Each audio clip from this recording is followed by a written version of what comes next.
সবাই হয়তো ভেবেছিল পাকিস্তান টি-20 বিশ্বকাপের গ্রুপ স্টেজ থেকে প্রথমবারের মতো বাদ পড়া ঝাঁজটা মেটাবে আয়ারল্যান্ডের উপর। বরং ঝাঁজ মেটাতে যে পাকিস্তান ম্যাচটা প্রায় হেরেই বসেছিল।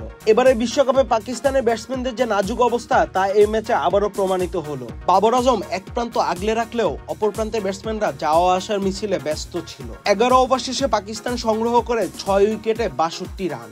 তখন পাকিস্তান শিবিরে দেখা দেয় উদ্বেগ। যদিও শেষ পর্যন্ত বাবর আজম ও শাহিন আফ্রিদিতে পাকিস্তান 3 উইকেটের জয় পায়। এর আগে আয়ারল্যান্ড যখন ব্যাট করতে নামে প্রথম ওভারেই শাহিন আফ্রিদি জোড়া আঘাত হানে। মাত্র 15 রান নিতেই আয়ারল্যান্ড উইকেট হারায় 4টি।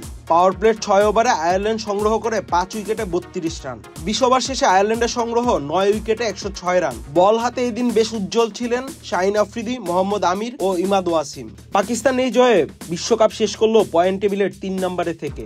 আয়ারল্যান্ডের বিপক্ষে এই ম্যাচে বল ও ব্যাটে দুর্দান্ত পারফরমেন্সের জন্য ম্যান অব দ্য ম্যাচ হয়েছেন শাহিন শাহ আফ্রিদি।